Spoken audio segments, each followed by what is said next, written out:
الحمدللہ وحدہ والصلاۃ والسلام علی من لا نبی بعدہ اما بعد۔ اسلامی بھائیوں، یہ ذوالحجہ کا مہینہ ہے جو ہم پر سایہ فگن ہے، اور یہ حرمت والا مہینہ ہے۔ اللہ رب العالمین کی نگاہ میں ان میں کیے ہوئے اعمال کی بڑی اہمیت ہے۔ اللہ تعالیٰ نے فرمایا والفجر ولیال عشر، قسم ہے فجر کی اور 10 راتوں کی۔ اللہ رب العالمین جب کسی چیز کی قسم کھاتا ہے تو اس کی نگاہ میں اس کی بڑی اہمیت ہوتی ہے۔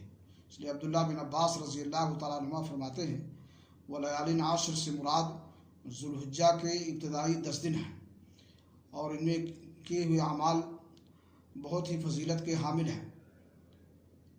حدیث پاک میں آتا ہے، رسول اکرم صلی اللہ علیہ وسلم نے فرمایا ما من ایام العمل الصالح فیہا احب الی اللہ من هذه الايام العشر قالوا یا رسول اللہ ولا الجہاد فی سبیل اللہ قال ولا الجہاد فی سبیل اللہ الا رجل خرج بنفسه وماله ثم لم يرجع من ذلك بشیء، کہ سال میں کوئی دن ایسا نہیں ہے جس میں کیے ہوئے اعمال اللہ رب العالمین کے ہاں اتنے محبوب اور پسندیدہ ہوں اور اچھے ہوں جتنے وہ اعمال ہوتے ہیں جو ان دنوں میں کیے جاتے ہیں۔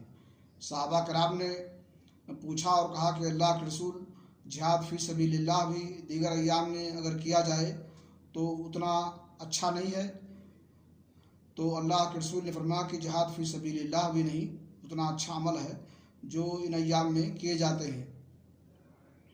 ہاں، مگر ایسا شخص جو جہاد فی سبیل اللہ کے لیے اپنی جان اور مال کے ساتھ نکلے اور پھر وہ کسی چیز کو لے کر کے واپس نہ آئے، یعنی وہ جانی مالی قربانی پیش کر دے ہوئے اور وہیں شہید ہو جائے، تو اس کی اہمیت ہے۔ اس لیے ان ایام میں ہمیں نیکیاں زیادہ کرنے کی کوشش کرنی چاہیے۔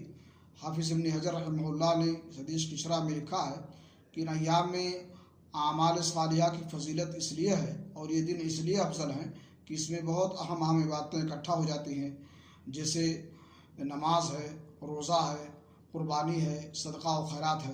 اللہ رب العالمین ان تمام اعمال کی ہمیں توفیق بخشے۔